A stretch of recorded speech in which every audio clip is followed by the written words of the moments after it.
સુરતમાં મદરેસાઓ બંધ કરાવવા અપાયેલા આવેદનમાં વિરોધમાં મુસ્લિમોએ કલેક્ટરને આવેદનપત્ર આપી મદરસાઓ વિરુદ્ધ કરવામાં આવેલા ખોટા આરોપોનો વિરોધ કરાયો હતો। સુરત કલેક્ટરને અપાયેલા આવેદનપત્રમાં જણાવાયું હતું કે વર્તમાન સમયમાં મદરસાઓ વિશે એવો ખોટો પ્રચાર કરવામાં આવી રહ્યો છે કે ત્યાં કટ્ટરવાદ અને આતંકવાદની તાલીમ આપવામાં આવે છે। આ આરોપ સંપૂર્ણપણે મિથ્યા અને નિરાધાર છે। જો કે મદરેસાઓનો દેશની આઝાદીમાં યોગદાન છે। મદરસાઓમાંથી શિક્ષિત થયેલા વિદ્વાનોએ દેશની આઝાદી માટે સર્વદા અગ્રણી ભૂમિકા નિભાવી છે। દારુલ ઉલૂમ દેવબંદ તો ખાસ કરીને અંગ્રેજોની ગુલામીમાંથી દેશને મુક્ત કરવા માટે જ સ્થાપિત થયું હતું। અન્ય મદરસાઓ તેની સીધી અથવા પરોક્ષ શાખાઓ છે। હજારો ઉલેમાઓએ દેશ માટે પોતાનું જીવન સંપત્તિ અને બલિદાન આપ્યું છે। આથી જ મદરસાઓનો દેશ પ્રેમ અને બલિદાનની શાળા તરીકે ઓળખવામાં આવે છે। હાલમાં ઉત્તરાખંડ સરકારે તાજેતરમાં 30 મદરસાઓ પરથી પ્રતિબંધ હટાવ્યો હતો કારણ કે કોર્ટમાં સાબિત થયું કે મદરસાઓ પર લગાવવામાં આવેલા બધા આરોપ ખોટા હતા। આ ઘટના સાબિત કરે છે કે મદરસાઓ વિરુદ્ધ ચલાવવામાં આવતા પ્રચારનો હકીકત સાથે કોઈ સંબંધ નથી અને ભારતના સંવિધાનના કલમ 25, 26, 29 અને 30 હેઠળ દરેક નાગરિકોને પોતાના ધર્મનું પાલન કરવાનો, ધાર્મિક શિક્ષણ આપવાનો અને પોતાની શૈક્ષણિક સંસ્થાઓ ચલાવવાની સંપૂર્ણ સ્વતંત્રતા છે। મદરસાઓ આ જ અધિકાર હેઠળ શિક્ષણ આપે છે। અહીં માત્ર ધાર્મિક જ્ઞાન જ નહીં પરંતુ નૈતિકતા, સત્ય, ઈમાનદારી અને દેશપ્રેમની શિક્ષા પણ આપવામાં આવે છે। જ્યારે મદરસાઓ સરકાર પાસેથી કોઈ ગ્રાન્ટ કે સહાયતા લેતા નથી, તેઓ સમાજના સહકાર અને દાનથી ચાલે છે। તેથી મદરસાઓ દેશની આર્થિક વ્યવસ્થા પર ભારણ નથી।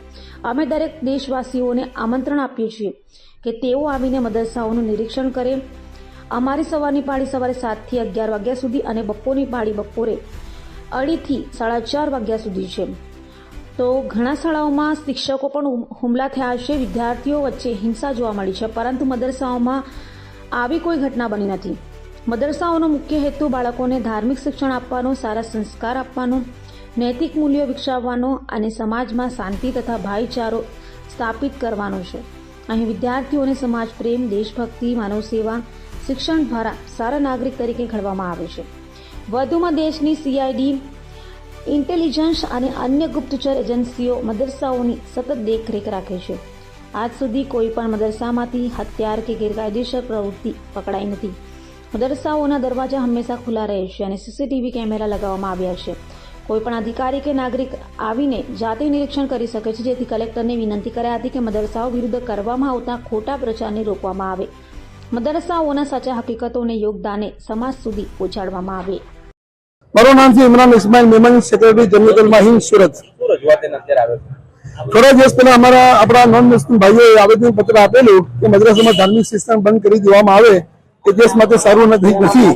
એ જે મિસઅન્ડરસ્ટેન્ડિંગ છે, જો ગલતફહેમી છે, એને દૂર કરવા માટે અમે આવેદનપત્ર દેવા આવ્યા છે। મદ્રસા શું છે એની હકીકત સામે આવે।